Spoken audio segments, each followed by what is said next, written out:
नमस्कार। हम पढ़ रहे हैं संधि। संधि के कितने प्रकार होते हैं? संधि के 3 प्रकार होते हैं, स्वर संधि, व्यंजन संधि और विसर्ग संधि। इन सभी संधियों के बारे में मैं पिछली वीडियो में बता चुका हूं। और स्वर संधि का जो एक उदाहरण है दीर्घ स्वर संधि, स्वर संधि का एक प्रकार है वो है दीर्घ स्वर संधि। इसके बारे में भी डिटेल से मैं पिछले वीडियो में आपको बता चुका हूं। लेकिन यहाँ पर हम जो स्वर संधि है उनको पहचानने की आसान सी ट्रिक पढ़ेंगे, यानी इनको हम कैसे पहचान सकते हैं कम समय में, उसकी आसान सी ट्रिक हम यहाँ पर पढ़ेंगे और जानेंगे। तो स्वर संधि के कितने प्रकार होते हैं? स्वर संधि के 5 प्रकार होते हैं। कौन कौन से होते हैं? दीर्घ स्वर संधि, गुण स्वर संधि, वृद्धि स्वर संधि, यन स्वर संधि और अयादी स्वर संधि। हम सबसे पहले पढ़ रहे हैं दीर्घ स्वर संधि। दीर्घ स्वर संधि को हम कैसे पहचानेंगे ये हम आज जानते हैं। दीर्घ स्वर संधि की पहचान क्या है? शब्द में बड़ी मात्रा आती है। कोई भी शब्द जो रहेगा उसमें बड़ी मात्रा आती है। और कौन कौन सी बड़ी मात्रा आती है? बड़ा आ की मात्रा, बड़ा ई की मात्रा और बड़ा ऊ की मात्रा आती है शब्द में। किस शब्द में? दीर्घ स्वर संधि से जुड़ा हुआ शब्द। और ये जो मात्राएं हैं, ये जो बड़ी मात्राएं हैं, इनसे जुड़े हुए जो स्वर है, जैसे आ की मात्रा किस स्वर से मिलकर बन रही? किस स्वर की मात्रा है? ये बड़ा आ स्वर की मात्रा है। और ये बड़ी ई की मात्रा किस स्वर की मात्रा है? बड़ा ई स्वर की मात्रा है। बड़ा ऊ किस स्वर की मात्रा है? बड़ा ऊ, ये जो बड़ा ऊ है उस स्वर की मात्रा है। और जब हम संधि विच्छेद करते हैं तो यही शब्द आते हैं, मतलब यही अक्षर आते हैं, यही स्वर आते हैं। वो छोटा आ हो सकता है, बड़ा हो सकता है, छोटा ई हो सकता है, बड़ा ई हो सकता है। बहरहाल यहाँ पर हम सीधी सादी सिर्फ ट्रिक सीख रहे हैं। तो दीर्घ स्वर संधि की पहचान क्या है? शब्द में बड़ी मात्रा आती है। बड़ी मात्रा यानी कौन सी बड़ी मात्रा? बड़ा आ की मात्रा, बड़ा ई की मात्रा, बड़ा ऊ की मात्रा आती है। कौन कौन से शब्द है वो? जैसे कि उदाहरण इसके हम कैसे देखेंगे, जो देख लीजिए। हिमालय, हिमालय में माँ है, माँ में आ की मात्रा है, ठीक है। ये जो दिख रहा है ये आ की मात्रा है, हिमालय में आ की मात्रा है। ये कविंद्र में बड़ी ई की मात्रा है और लघुत्तर में बड़ा ऊ की मात्रा है। ये आसान सी ट्रिक है दीर्घ स्वर संधि पहचानने की। अब आते हैं हम स्वर संधि का अगला प्रकार है गुण स्वर संधि। गुण स्वर संधि का हम कैसे पहचान करें ये हम यहाँ जानते हैं। गुण स्वर संधि है शब्द में, इसकी पहचान कैसी होगी? शब्द में एक मात्रा आएगी।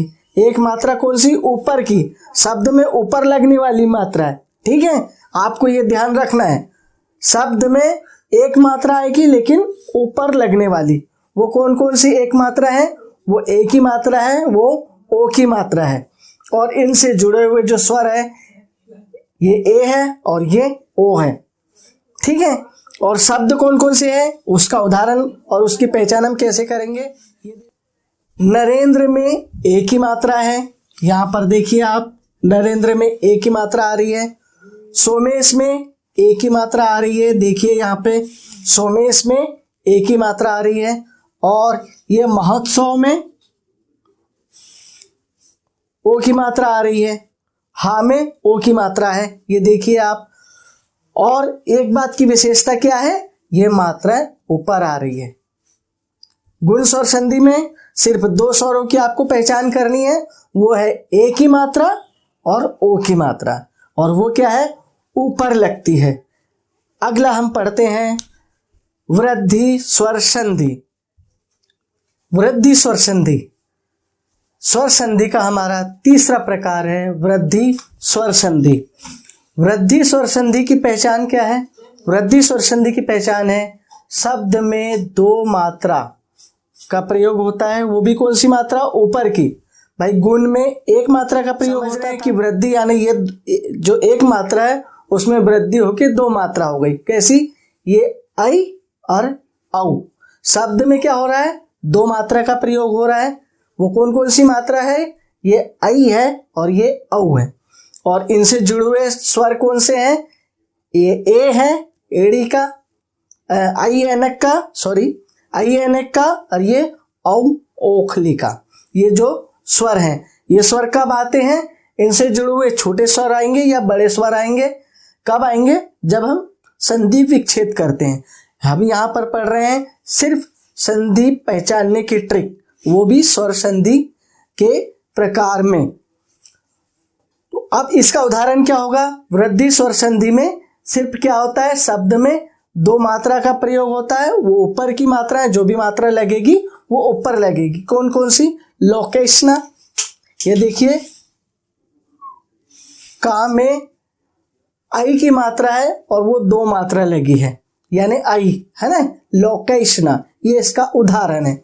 और ये है वनौषधि, ये देखिए ये जो है औ की मात्रा है, कौन से स्वर से मिलकर बनी है, ये औ स्वर से मिलकर बनी है। और यहां पर ना में औ की मात्रा है और ये ऊपर है। ये वृद्धि स्वर संधि की हमारी पहचानने की ट्रिक हुई। अब आगे आते हैं अपन यन स्वर संधि। यन स्वर संधि में क्या होता है, य व रा के पहले आधा अक्षर आए। यदि या है, वा है, रा है, इसके पहले आधा अक्षर आए तो वहां क्या होगा, यन स्वर संधि होगा।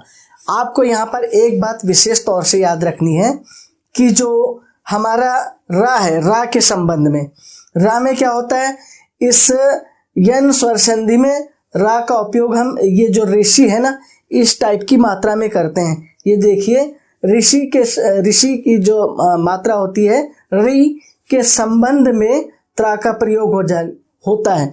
जब ये ऐसी मात्रा आती है तब ये त्रा बन जाता है, त्रा, जैसे कि ये है मात्राज्ञा, लेकिन हमने इसका विच्छेद किया तो ये मात्र धन आज्ञा होगा। त्रा में क्या है, ऋषि की ये जो मात्रा है ये लगी है, ये देख रहे हो आप यहां पर।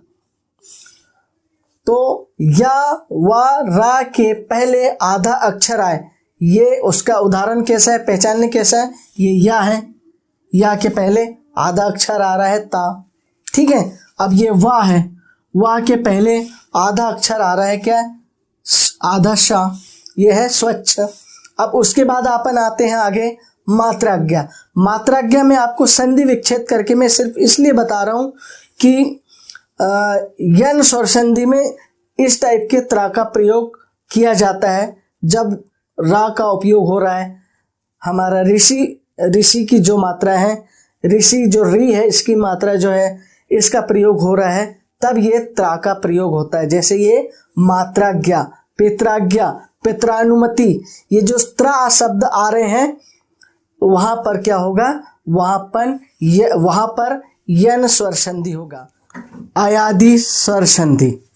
अयादि स्वर संधि हमारा जो स्वर संधि का आखिरी प्रकार है, अयादि स्वर संधि। अयादि स्वर संधि में क्या होता है, ए, ऐ, ओ, औ नहीं आता है, यानी जो इस टाइप के जो स्वर हैं वो नहीं आएंगे। और इसका एक बहुत ही अच्छी ट्रिक है पहचानने की, इसमें ज़्यादा से ज़्यादा 3 अक्षर के शब्दों का प्रयोग होता है, काय में, अयादि स्वर संधि में। और इसकी पहचान क्या है, ये है ऐ, आए, औ, आओ, इस टाइप की ध्वनियाँ निकलेगी जब हम इनसे, जो अयादि स्वर संधि है, इनसे जुड़े हुए शब्दों का हम जब उच्चारण करेंगे तो हमको ध्वनियाँ किस टाइप की प्रतीत होगी, आए, आए, आओ, आओ, इस टाइप की ध्वनि निकलती हुई प्रतीत होगी।